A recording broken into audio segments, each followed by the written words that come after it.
Every veteran has a story, some filled with sacrifice, some with struggle, some with triumph. This is a place where those stories are heard. From service to survival, from battlefield to brotherhood. Welcome to Warfighters United. Real veterans, real conversations with real impact. Welcome to Warfighters United. Today, my guest is Melissa Hanks Ketchel. She's the president of the 3rd Battalion 1st Marines Association. She's also the founder of the Hanks Legacy Foundation. She's a Gold Star sister. Welcome to Warfighters United. Thank you very much for having me, Eric. The reason why I wanted you to come on today is not only you're masterful in a lot of different areas, but being a Gold Star sister, you had your brother, Mike Hanks, that got killed in action November 17th of 2004 in Operation Phantom Fury. Tell me a little bit about Mike. Oh, man. So anyone that knows me, we are pretty much the exact same person, like super big heart, willing to help anybody. He was a little bit better of a person than me because I will hold a grudge until I die. And he is more of the male perspective of punching someone in the face one minute and then the next minute they're hugging it out, where I'm still plotting the deaths of their families. And so what got Mike to join the Marine Corps? So when he was like 10 years old, we lived out in the country. We had a house in I would say the middle of the woods, but we lived on a sod farm. We didn't own the sod farm. We had 5 acres on an 80-acre sod farm. And my parents were, just like most kids in the 80s and 90s, we were left at home alone to do whatever we were going to do when our parents were at work. And he watched Hamburger Hill when he was 10 or 11 years old and thought that looked like what exactly he wanted to do. So he knew from a very young age that he wanted to join the military in some way, shape, or form. And my grandfather was also a Navy veteran. My uncles, one was in the Army in Vietnam, the other was in the Navy. And we kind of just grew up knowing that we came from a military family. And so, people talk about Gold Star families, and there's a lot of people that don't understand what a Gold Star family goes through when their loved one gets killed in action. And, you and I have talked about it a little bit. The first month, it seems like everybody is there. So maybe you can kind of explain, what a Gold Star family goes through when they lose a loved one and, the devastation of them not being there anymore. But more so, maybe some of the fears of a Gold Star family in future, what's going to happen after that first month. Yeah, so I can speak for what my family and what I went through myself personally. So at the beginning, it's even though my brother was in a combat zone, we knew what could happen. It was completely unexpected. I thought that he was invincible, that he was going to live forever. So when we found out that he was killed in action, the military the Marine Corps at least, does a really good job of being actively involved, helping plan the funeral, sticking around until that happens. The casualty assistant officer is there, and people continue to show up. They want to feed you. They want to take care of you. They want to be there. And then all of a sudden, it's almost like a secondary loss because you're surrounded by people, and then all of it's gone and you're just stuck alone in your silence and the reality of the fact that he's never coming home. For me, I learned again every day that he died. So you fall asleep, and then there's this spot in the morning where you're not really awake and you're not really asleep, like your eyes aren't all the way open. In that moment, every day for about 30 days, it would hit me again that my brother wasn't coming home. So it's just this compounding grief that for myself was turning into a lot of anger. And that's kind of when I made the choice that I needed to live for both of us and continue on his legacy, because I was terrified that his name would just be another number, somebody else that was killed in action, and he wouldn't be remembered for who he was, what he stood for, and his name would be forgotten. And keeping their names alive is hugely important, especially for Gold Star families, but for fellow veterans that served with them, for people in a battalion, and so you didn't stop. You kind of referred and you said, I'm here and I'm gonna stick here and I'm gonna start doing some things. So, what made you have that drive to do that? Honestly, right after my brother was killed, he had a bedroom at my parents' house still. And I went over there and I just like kind of took a nap in his bed, and I fell asleep and I had this dream, which was very vivid and lifelike, with my brother talking to me. And I was when somebody dies and there's the people asked me repeatedly, "How's your mom?" And I felt like nobody was paying attention to me. Like this, he was my person, and we had been through like our whole childhood together. I had plans with him. I had never lived without him, and I selfishly at the time was like, my parents lived a whole life without him. They had, they grew up without him, and I was missing my person. So I was having this dream, and my brother was mocking me, which go is par for the course with the younger brothers, right? And he was like, "Wah, wah, wah, it's all about me." And I'm like, "It is about me." And he's like, "It's about me." And I was like, "Oh." So I woke up with this renewed source to kind of keep his name alive for one, but I also we had an uncle that served in Vietnam, and we had some family friends that had served in Vietnam, and I watched the things that they went through, and for whatever reason, I just thought if the guys that he served with know that I'm okay, they can also be okay. And I just took the address that I had for him over in Fallujah, and I wrote other names on it because I had gone out to California and met some of his friends earlier that year. And then I just waited to see if anybody wrote back. And did they write back? They did. So I got a couple of letters, a couple of phone calls, and when they came back from Iraq without my brother, I made sure that I was there to welcome them home. And then I just kind of made jokes that I was the sister that nobody wanted that they got stuck with. And I bet you they love that. They do now, I think. and and so you're telling me about the kind of hierarchy and I guess I never realized this until we were talking today. The hierarchy, it's all about gold star mothers, gold star families, but nobody ever thinks about gold star sisters or brothers or of that source, or they definitely think about the gold star kids. But maybe you can explain that a little bit, just so people understand. It's almost like it's just they're forgotten ones. Like um we aren't thought about. Siblings aren't thought about. No, everyone asks, "How's your wife? How's your mom? How's your kids?" And that definitely are all people that need to be taken care of.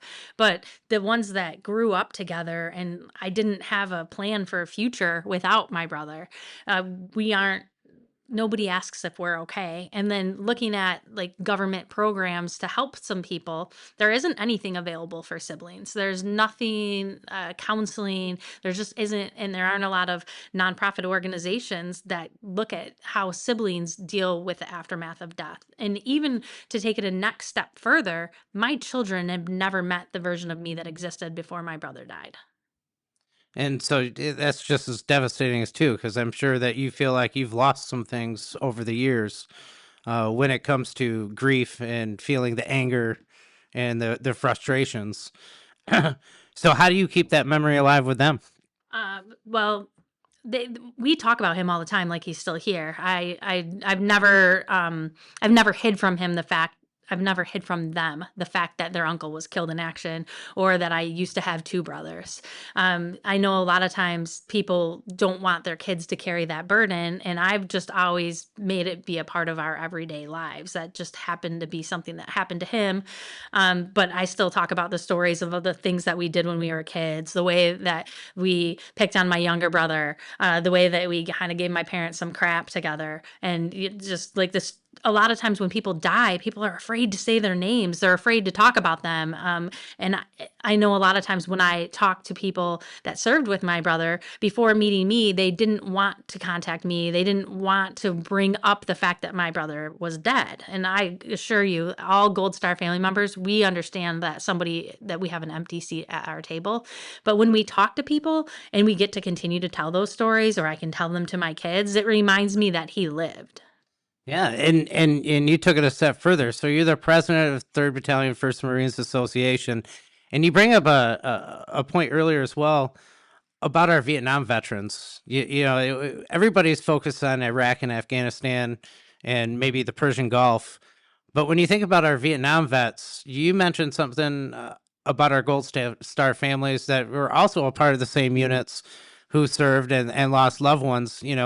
When you get to reach out to those individuals and you talk to them, what do they feel like when they actually not only get recognized for their loss that was 65 years ago, but I mean, what do you think that they go through, over the last 60 years? And when you contact them and you say, hey, 3-1's going to do say a reunion, and they have Gold Star families come out and you invite them out, and then the Vietnam veterans families come out. What is that like for them? So specifically, I have an example. I worked for a company called the Warrior Reunion Foundation and was helping a separate unit plan their reunion. And it was a Vietnam era group. And when I had reached out to the Gold Star siblings to invite them, they'd never been invited to anything. And I was talking to a Gold Star sister, and I feel very horrible that I've never thought about this until I was told.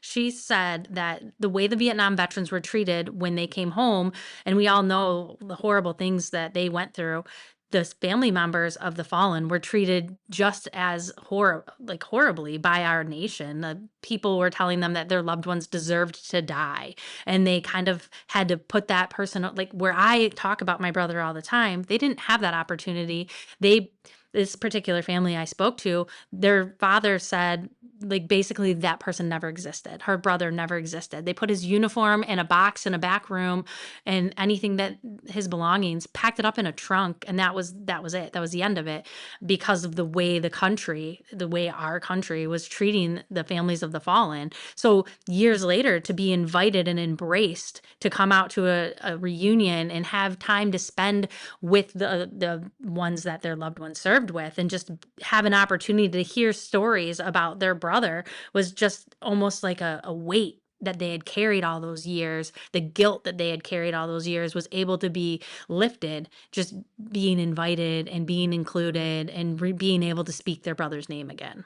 Now you talk about guilt, and then, for us serving in the military, survivor's guilt is a huge deal.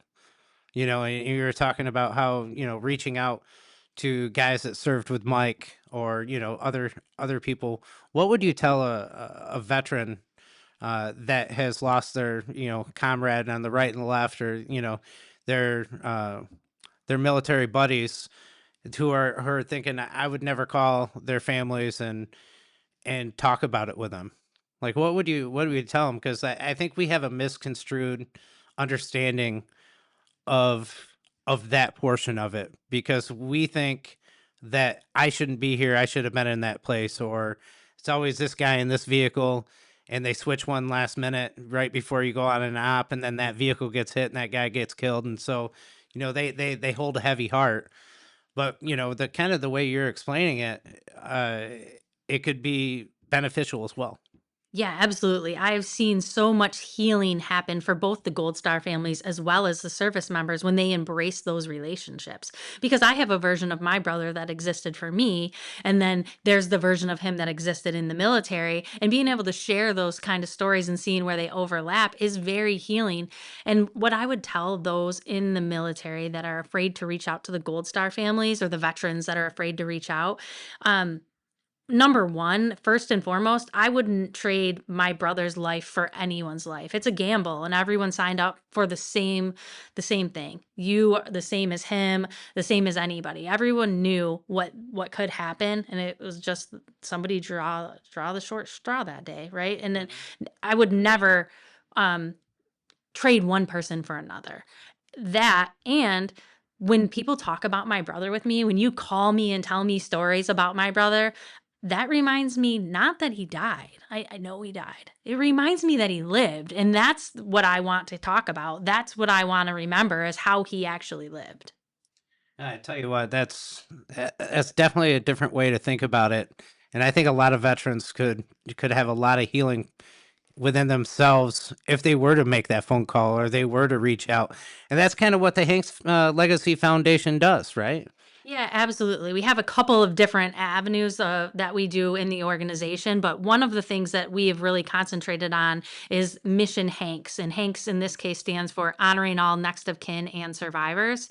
And we are the only national Gold Star registry of Gold Star family members that would either like to be contacted by somebody in the unit, or if there is an event that they could be invited to, just a place to have that information in case something comes up, so that they're easily found. One of the roles I had with the Warrior Reunion Foundation was finding Gold Star family members. And that sometimes can be a tedious process because there isn't a place for that information to be held. And learning from that, I kind of made a registry, and we have all military or Gold Star family members is on our board and in our advisory board. And we've taken all of that very seriously from all avenues. The person that handles our um, security and all that, he's a former Marine himself. So we just make sure that we have this information and it will only be used in the way the Gold Star family members intend for it to be used. And so you don't even stop there either. You know, we talked about the suicidal tendencies that, you know, are happening across the nation between our military. They say it's 22 veterans a day. I actually believe it's probably double that. But you do a lot of seminars and talk with a lot of people about the suicide aspect of it. Um, what made you decide to do that? Oh, that was such a long time ago. So in about 2005, when people were coming home from Iraq and the guys that my brother served with, and to be honest, there was a lot of drinking involved, and I was talking to a lot of people on the phone at that time, and I wanted to do whatever I could. I'm gonna be real honest. Life sucks sometimes, and if I have to sit here and stay in the suck, so do you. Um, so and we all need to learn to deal, or I hope we all learn that life has ups and it has downs, and I want everyone to stay. And like I love watching people's kids grow up, and like my brother doesn't have the opportunity to have children. He doesn't have the opportunity to go on and be something else. And the people that do, I want to see what you can do. And I just feel like it I don't know. I feel like as a Gold Star family member, me having conversations with people that are in the military or were in the military, it's just a little bit of a different voice. And if my voice can help anybody want to be here, I'm gonna jump in and do whatever I can to make that happen. So I kind of just like I had this military family and the Vietnam stuff that we saw and experienced. I didn't want anyone to feel like they should have survivor's guilt and not be here anymore because of anything. Like, what kind of guilt are you going to put on me if you're like, oh, we should have protected your brother or something like that, right? Like, we all have to carry this together, and that is basically what I do. I try to and with the people that I know, I try to be able to help everyone. Tell me your stuff so I can help you carry it, because there's going to be a day when I need to debrief. I have some burdens and I want to be able to help somebody else. So that's why I think a tribe mentality and storytelling is so important, because humans are tribe creatures and we aren't meant to do any of this alone. We are not solitary creatures. And so the more that we connect with each other and have these real human connections, have these conversations like we're having right now, just being able to talk about things without caveats and you know, um, without all the emotional baggage, and just being able to let me trauma dump on you for a minute Mhm. and then I can just move on. And I think the more that we make it okay to do that, I call it making it weird. The more that we make it weird, the more that it's going to be okay to have these conversations. And um, I guess I don't really know how I set out to do this. I just kind of picked up the role and I just have continued to carry it. Yeah, I mean that's quite the role to continue to carry. You've been at it for almost two decades now. 22 years. 22 years. And we were talking about the 3-1 associations, reunions and get-togethers. You know, I think a lot of units could take a little lesson from what you guys have been doing. Just with so tell me about what a reunion is for you guys. So there's a couple of different things. So we have the guys that served with my brother in Fallujah. They do reunions of every 5 years, company reunions, which is for just the companies, which is really nice just to be with the people that you served with during Fallujah. And we took a page out of the Warrior Reunion Foundation's book, and they kind of trained us how to do those reunions. And then we also do the 3-1 Association has a battalion wide reunion, which is a phenomenal experience. So we've seen World War II veterans, Korean War veterans, Vietnam veterans, GWAT era veterans, all together in one room. Like last year, we had a Korean War veteran talking to the Vietnam veteran, and these guys are older than my parents. And he's like, "Listen here, little guy," and, like just talking to like a 70-year-old man, like he's the child, and it's so funny. And to see like almost all the Vietnam guys were all together, and that the ones that they served together, and it was just like this giant reunion of people that didn't serve together and across all generations, and it was like a bunch of 20-year-old kids together.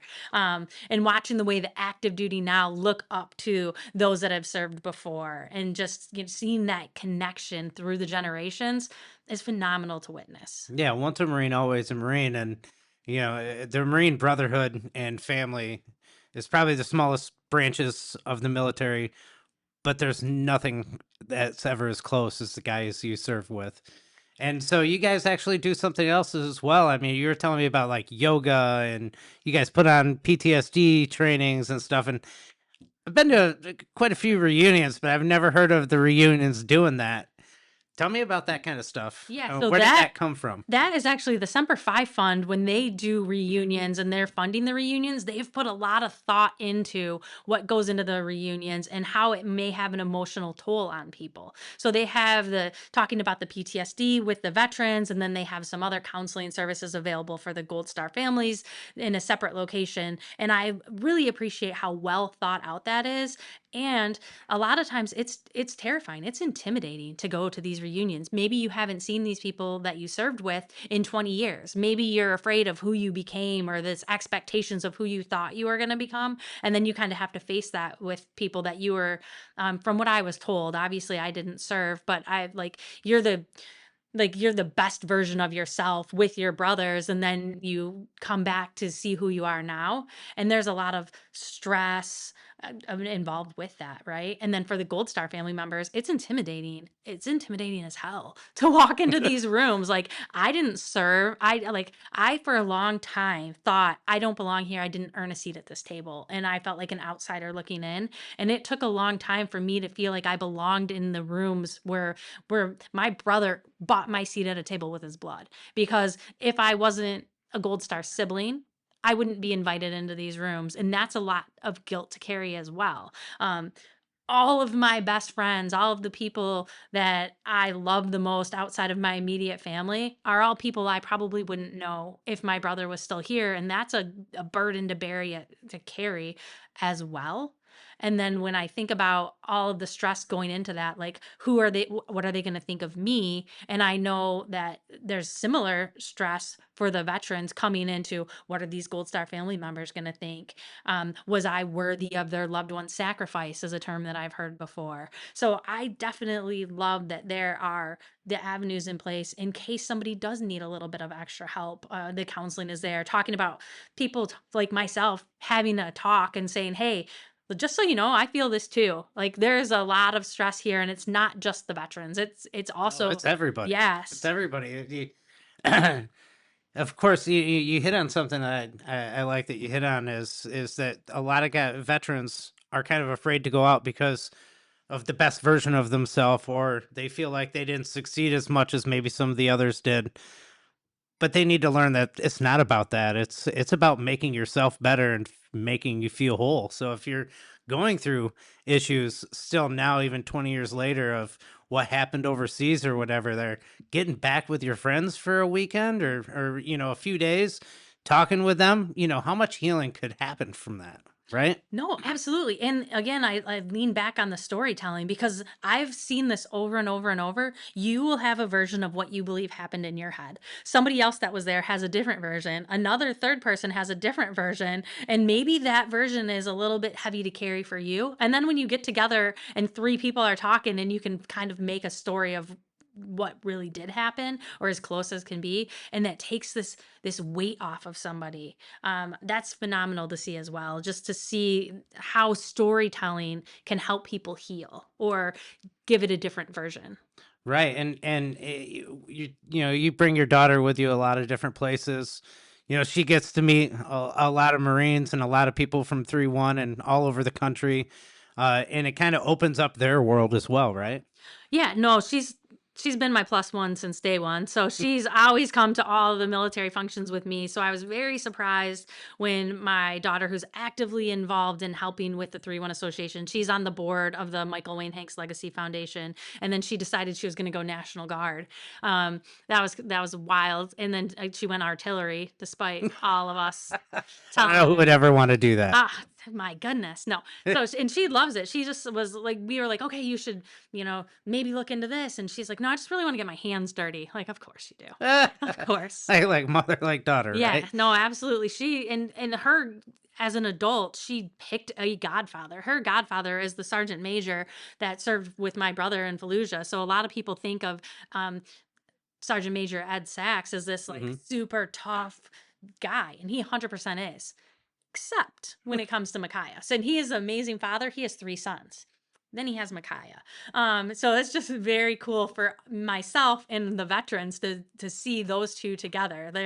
They're she went on her senior year of college spring break to his house to learn how to shoot guns and just get further and eat steak, drink whiskey, shoot guns right before she went to basic training. I love it. Well, that's just a testimony of what Marines are and what Marines do. You never leave a man behind, and you don't leave their families behind as well, especially if they're fallen brothers of ours. And that gives me the chills that sergeant major did that, and became that guy for you and for your daughter. Mhm. For the last 9 years, you have been trying to make a bridge named after your brother, House Bill 4189. And this year, finally got it to happen, but maybe you could explain why it took 9 years. Honestly, I wish I knew why it took 9 years. I think the process should be changed. But to get a bridge named after somebody in the state of Michigan requires a bill to be put in and then voted upon by the House and the Senate and then signed by the governor. So it's just like any other memorial bridge, like getting your high school librarian a bridge named after them would be the same process as Actually, getting you can't now. oh, you That's can't any illegal. longer? So you can only get a road or a bridge named after you if you're a fallen police officer, firefighter, fallen service member. So back when Tom Barrett was in the state reps before he became a congressman, he actually changed the laws to make sure there were no more Martin Luther Kings and all these avenues named after people who sang songs, because we believe that if we're going to name a road or a bridge after a person here in Michigan, it should be somebody who earned that piece of road, not just somebody who played music or. Oh, no, that I didn't know that, and I definitely agree with that. But so what I asked over and over because I had to find somebody to put it up to put the bill in front of either the House or the Senate. And I was asked a multitude of questions, and every time, every 2 years, when somebody new had come into office, I would ask everybody again.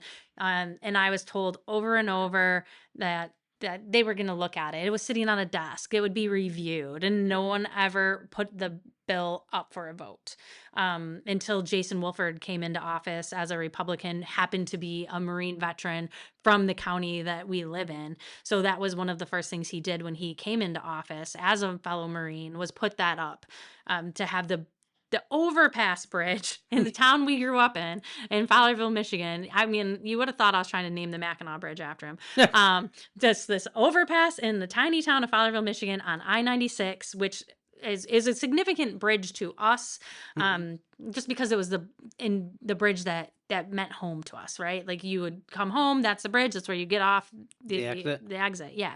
And my brother is buried in Fowlerville, Michigan, so it was important that was the one. But now, yeah, so 9 years later, so Jason put that up. The House voted How it long in. ago did Jason put that up?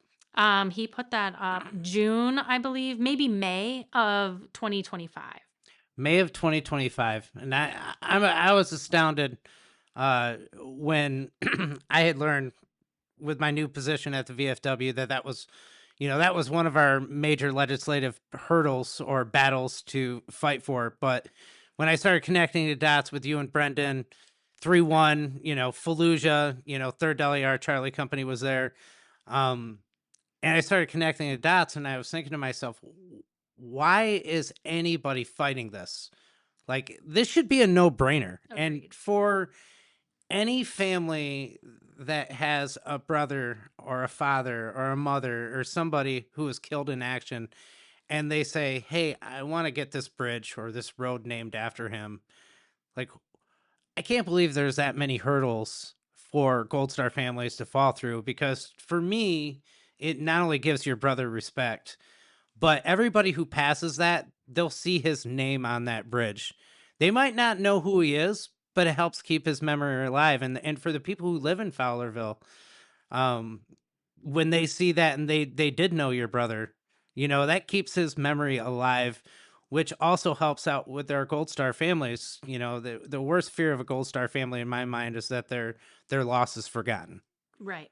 right? Nope, And absolutely. this is just one little token that we should do at no cost for our Gold Star families, and it pisses me off that it does cost our Gold Star families money Yeah, to I do don't it. think people realize that getting it named is one hurdle, but then with the MDOT, then there needs to be a sign with his name on it on both sides of the bridge, and that needs to be paid for. And what I was told is each sign is $2,500.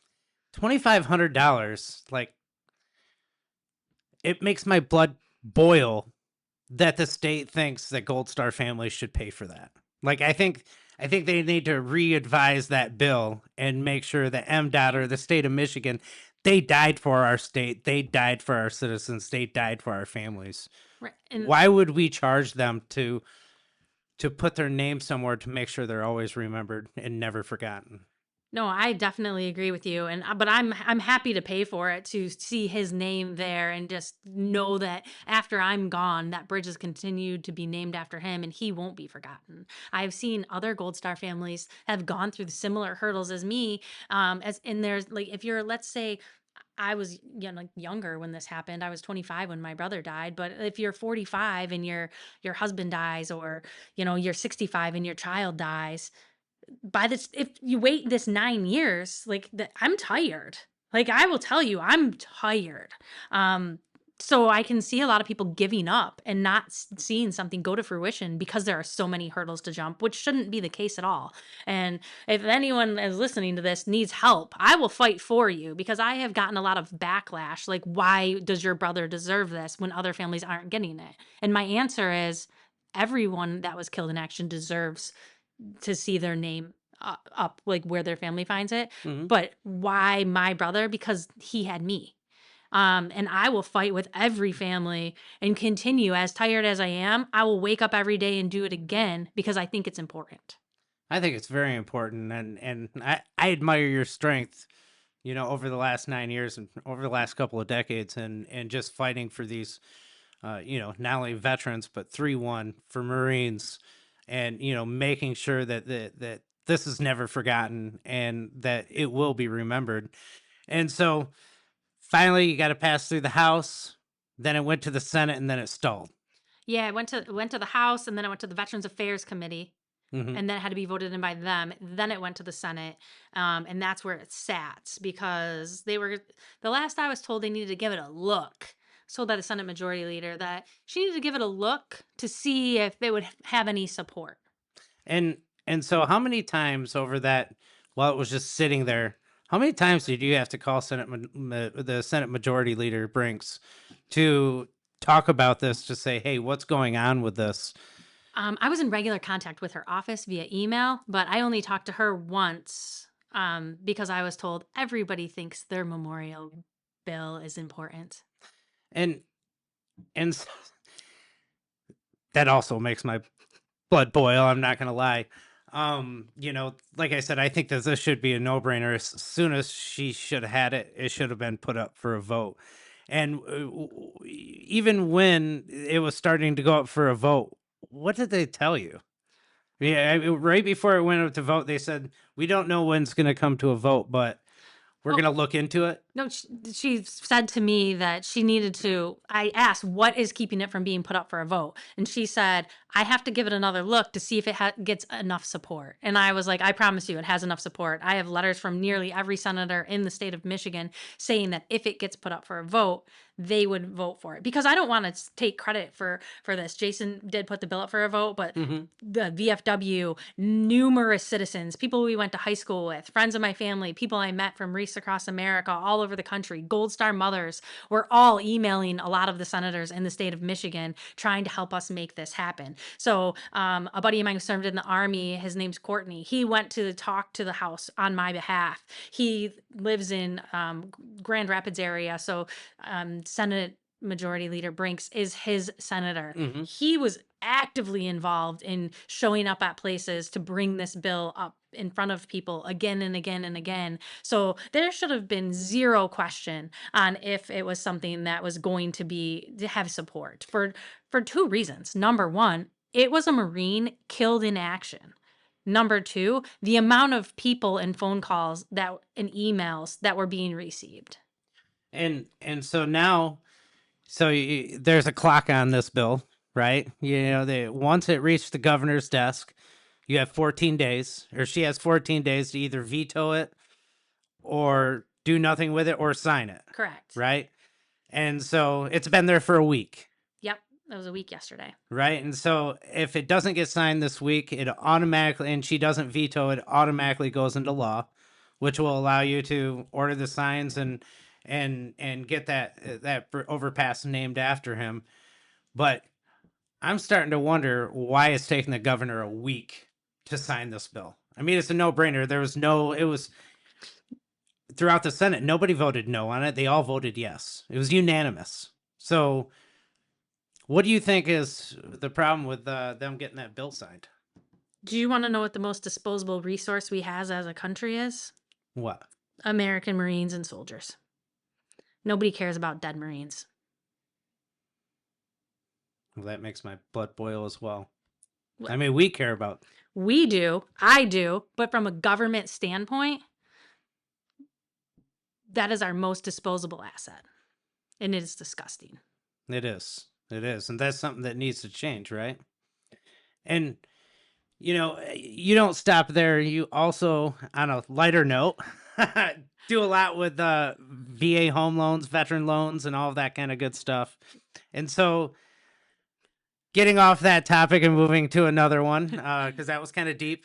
What are some things that veterans should know about VA home loans? So pretty much everything I do is in the veteran capacity to give back to the veteran community because I have gotten so much from that community.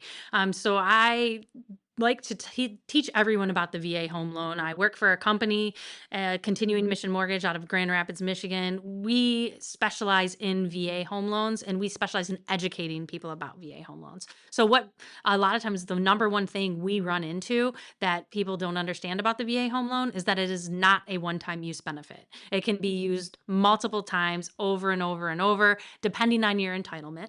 You can have more than one VA loan at a time. You can buy a fourplex with your VA home loan. You can build a property with a VA home loan. You can build a fourplex with your VA home loan. You can purchase a house with a non-veteran. You can, as long as you pay, the VA home loan is going to guarantee 25% of that for the veteran.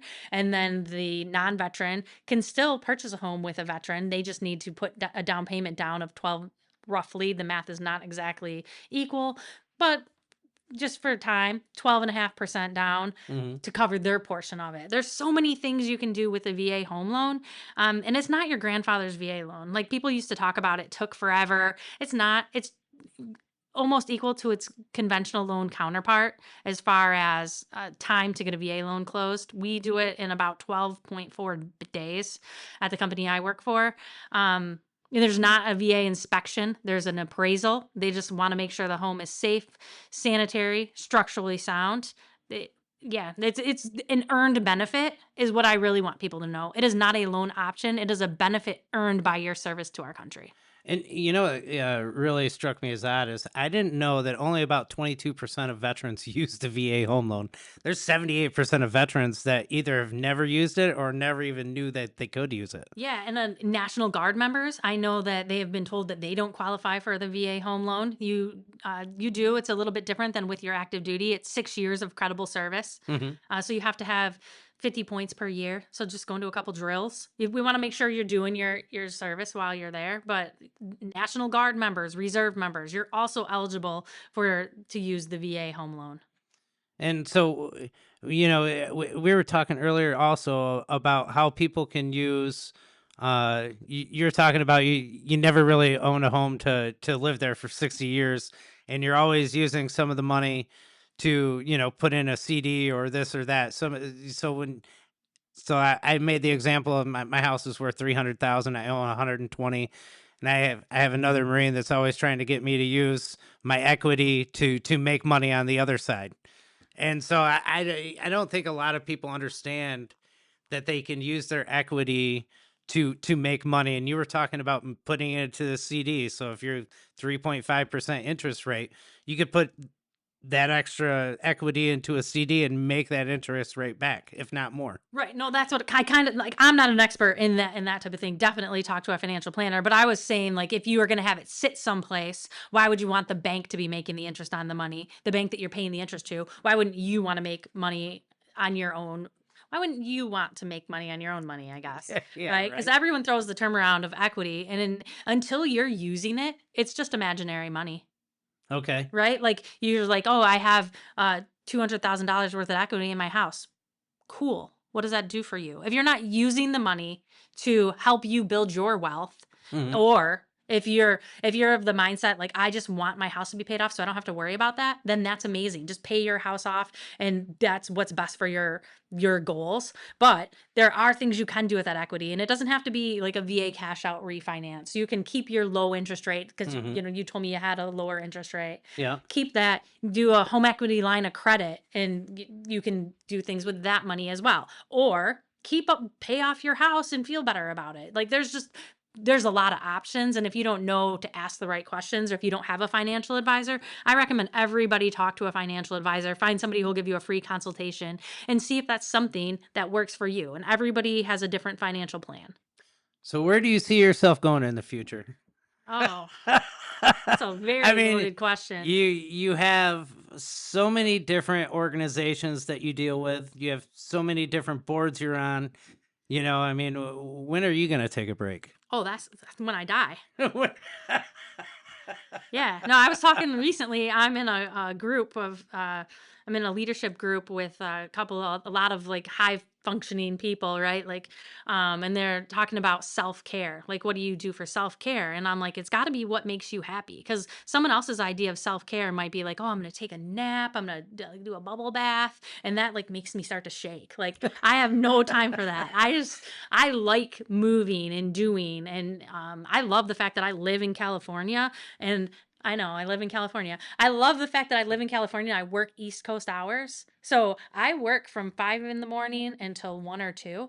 And then I have a whole day to participate in other activities, working on the boards or, doing some grant writing for some of the nonprofits that I work with and just kind of being more involved. I absolutely love that. One day, I know I'm not getting any younger. I will get tired and I will stop. And I'm hoping that my body tells me when it's time to do that. But where I see myself in the future is continuing to grow the foundation that was named after my brother, continuing to grow Mission Hanks, talking in front of more people. I have a passion for talking to people, especially about the relationships between Gold Star family members and members of the military. I want to make sure that I've reached every veteran that questions if it's a good idea to reach out.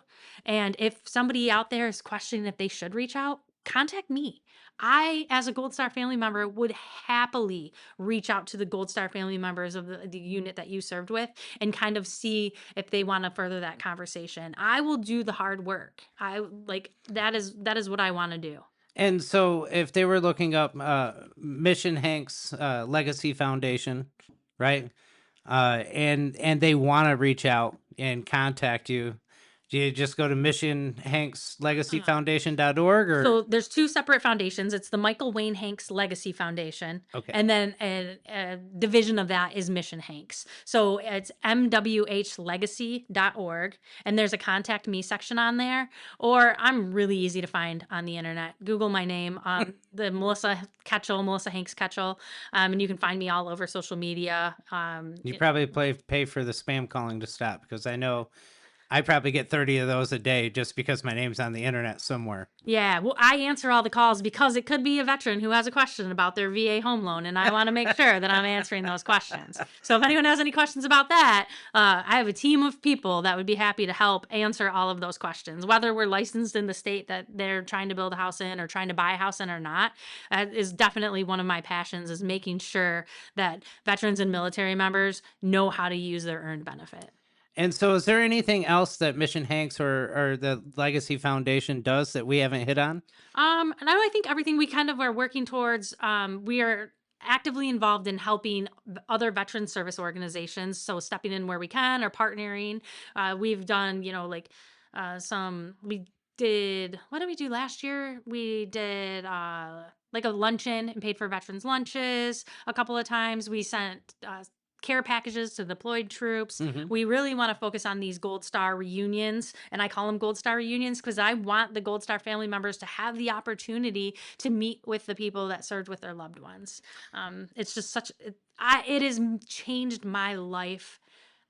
There isn't a day that goes by that I don't talk to somebody that served with my brother. Example, today we sat down and ate lunch with Brendan Wright. There's Yesterday I talked to somebody else. It doesn't happen very often. I cannot imagine what my life would look like without all of my brother's brothers who are now my brothers. Yeah, no, and I totally appreciate you coming on Warfighters United, and I hope we hit on some things that will help families, to help veterans, and get those resources out there. And I'm definitely going to put you on the Warfighters United page with Mission Hanks and everything that you're doing. And you've got to know, we started talking about the bills and the politics that play into this kind of stuff, and you mentioned something to me a month ago about, once this is done and over, this might be your next battle, is fighting to make it easier for stuff like this to happen. And I want you to know that the VFW, myself, we're all behind that 100%, because making sure our fallen and our killed in action family members, make sure they know that they're never forgotten and they're always in our hearts, it's one of our number one priorities. No, thank you. I appreciate that. And to further on that, it should never be political. No, it should. Politics should play no part in that. And Absolutely. I can tell you, over the last few months, I've been quite pissed that politics play a part in that. Such a huge role in getting a bridge named after somebody who gave his last breath for our country. Yeah, And yeah. shouldn't even be a question. And did anyone ask him how he voted? No. I mean, Yes, it's exactly are it. you even allowed to have a political opinion in Yeah, uniform? I don't think you I are. don't think you are. So, if anybody wants to learn more about the Mission Hanks Legacy Foundation, what is the website again? mwhlegacy.org. And if you want to learn more about Warfighters United, you can go to warfightersunited.com. If you want to contact me or have any questions, you can call, or you can email me at warfightersunitedpodcast@gmail.com. I want to thank you, everybody, for listening, and we'll see you next time. Thanks.